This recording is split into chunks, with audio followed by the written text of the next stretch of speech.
Right, so welcome to the new UpShifter video, and what we have here is the outgoing generation of the Skoda Superb, so there will be a replacement very soon, and this is sort of the best car, the best Skoda Superb that you could possibly get.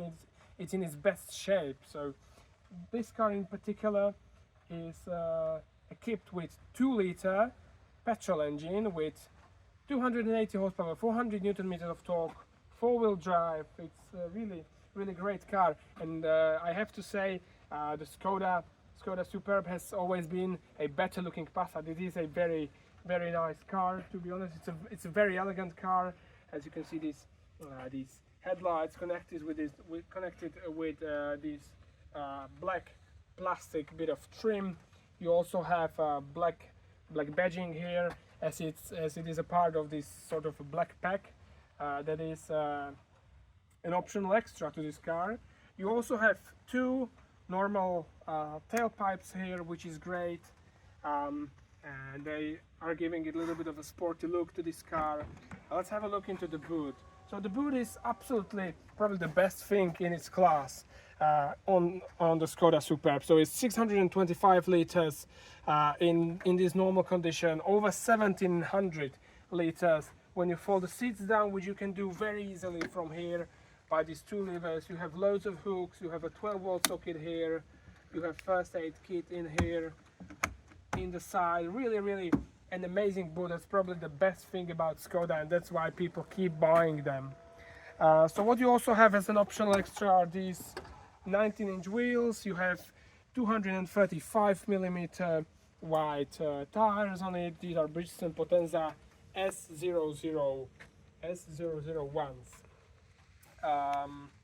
Yeah, also you have black mirror covers here, and going to the front you also have sort of a black grille in the front, and of course you have LED matrix headlights, which are working flawlessly in the night. They are really good.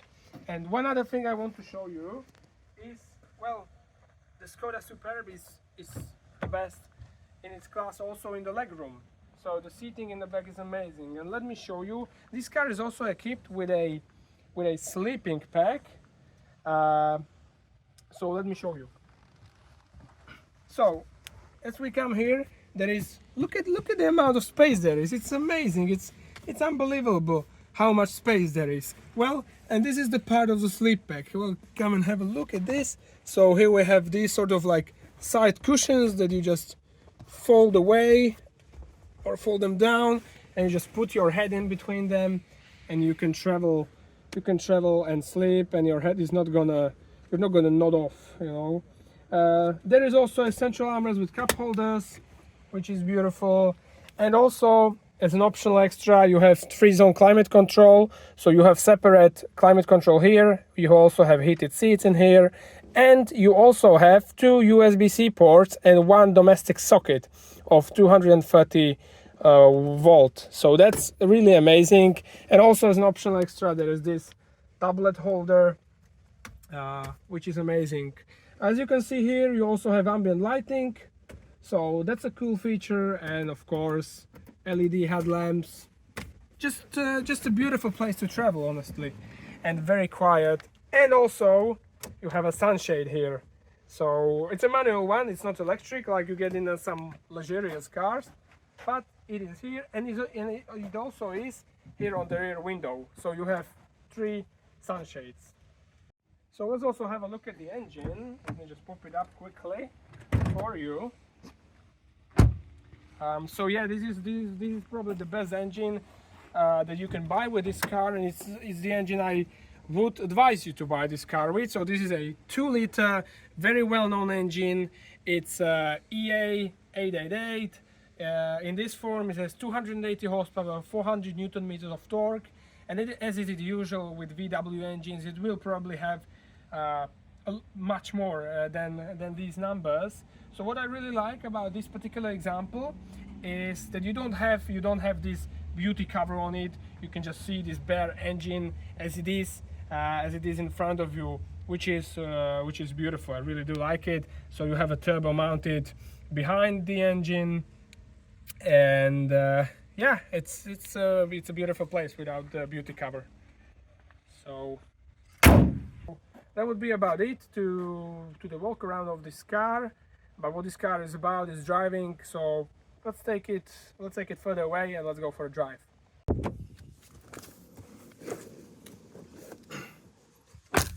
Alright, so we're now in the interior, and the first thing that strikes you is how well made it is actually. For the price of 53,000 euros, it's actually quite a good looking interior. You have soft touch plastic here on the dash, and also on the door handles you have this nice looking plastic that looks a little bit like a black leather, which is quite nice. You also have it here on the central panel, and I have to say I really do like it. So let's start the engine. It's a little bit warm in here. So that's the start of the EA888, beautiful 2-liter 280 horsepower 400 Newton meter.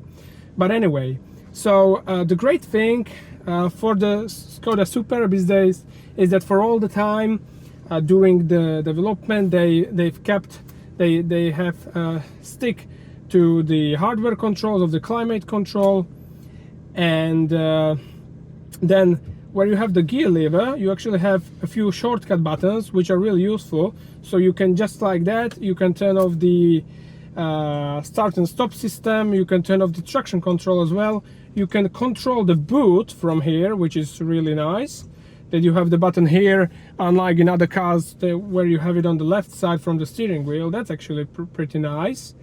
Yeah, so and then here is also the tray for the wireless charging, as well as one USB-C port and 12-volt socket there, which is really rather nice. Here you have one cup holder, and here you have a huge climate, huge storage area under the central armrest, which also has climate control, which is nice, and one USB-A connector. The steering wheel is full with perforated leather. It has a nice shape, it's not too thick, which I really kind of like. And you have these control buttons here for the steering, for the cruise control, the different style of the display in front of you, as you have this fully digital display in front of you with the fuel gauge on the one side and the temperature gauge on the other side. I find it really rather useful. And then of course you can also set the cruise control with the lever underneath the steering wheel. The adjustability of the steering wheel is rather big, as you can see, and also the steering position is not the lowest in its class, but it's really rather okay. And the seats are also have also memory function. And in terms of the seats themselves, so you have this suede mainly, and on the sides you have leather.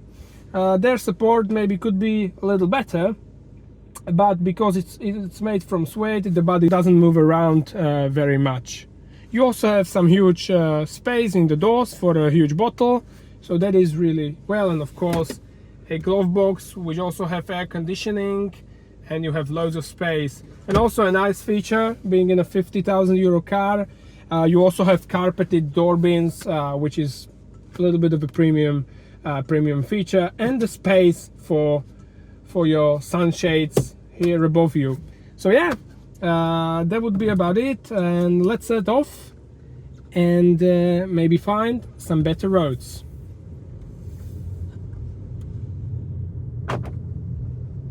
Okay, so once you start to get going, you know, the Skoda Superb is really such a favorite car, particularly in my area, in the Middle East Europe, because mostly of its pace and practicality and a good engine. So this engine here is, of course, it's the top of the range model, and I think my opinion is that it is the best engine you can get with this car. 2-liter petrol, 280 horsepower, even more, because Volkswagen, as usually, they lie with their numbers a little bit. and 400 Newton meters paired with 7-speed dual clutch gearbox. It's a really nice, and a 4-wheel drive. It is a really nice combination. And this car is mostly about the wafting about on the motorway, sometimes very fast, and that's what it's mostly good at. Because if there was be one thing you cannot talk about the Superb, as the Superb is good at, is the handling, because the suspension is really not made for cornering. If you want to have a little bit of a precision with cornering, you at least need to get the adaptive suspension, the DCC suspension, because this serial suspension and its setup is really not the greatest, which would be, maybe let's start with the critics of this car. So that's definitely the suspension, because the setup of the suspension is made in such a way that the car dips into bigger bumps on the roads, and the front suspension really jumps quite a few times when you're driving over the bumps, which is really not an ideal way of going around the bumps. It really makes the car less stable in the corners. So when you're going fast through a corner and there is a compression or a bump, it can really destabilize the car. So this is the thing I really don't like about the Skodas. Yeah, that's a little bit of their problem, let's call it.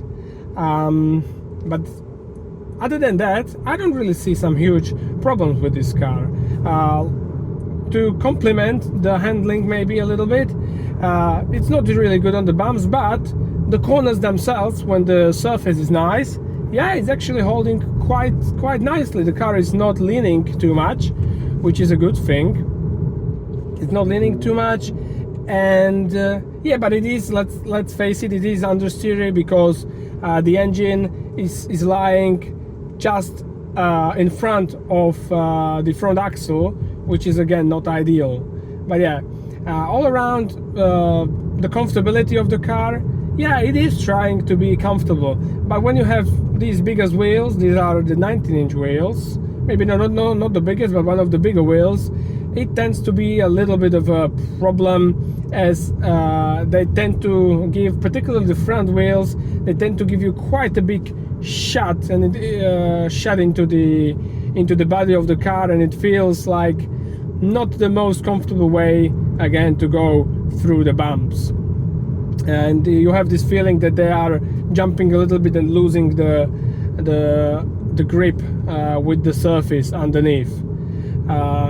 So yeah, but what I really like about this car is the way the engine and the gearbox, is how they work very nicely and very sort of comfortably together. Because the engine, it doesn't need to rev itself, because it has a lot of power, it has a lot of ground, it has these 400 Newton meters, so it doesn't need to rev itself to obtain certain speeds, which is of course a great thing. So usually the gearbox, it shifts in about 1700 RPM, which is really really lovely when you're just cruising about. It also gives you a really nice fuel consumption. So far I've only pushed the car, but it is able to drive for 7.2 liters or for around 8 liters normally, which is really really nice, I have to say. And also the nice thing is that when you're in a hurry somewhere, as I have been, as I was yesterday, I was driving on the motorway 200 kilometers per hour for 200 kilometers journey, and it did 10.5 liters for 100 kilometers of fuel consumption, which I think is really excellent. I really didn't expect it. And what also helps it is the great aerodynamic coefficient of this car.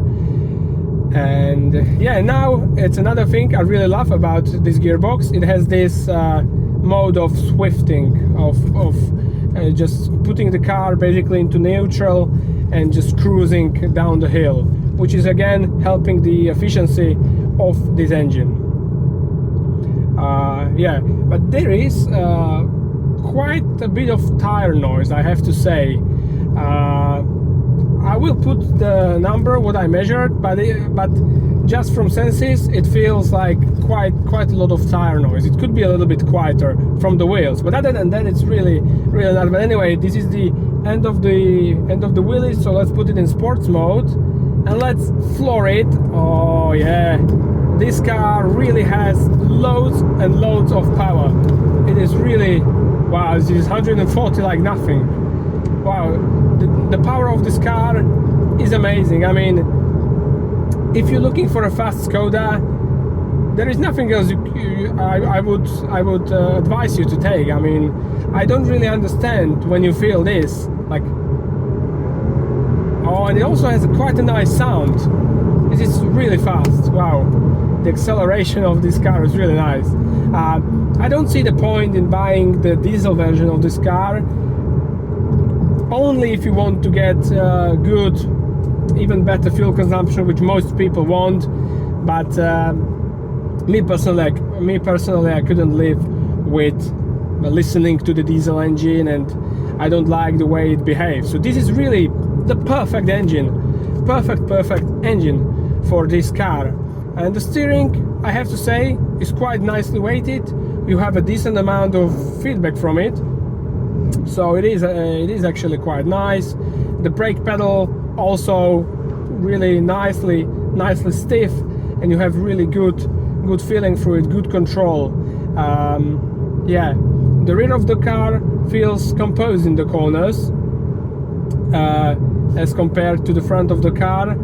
So yeah, it's a really like a two worlds. The front is really sometimes maybe a little bit nervous when you're going through the corners and there are bumps, and the rear is always assured of what you are doing.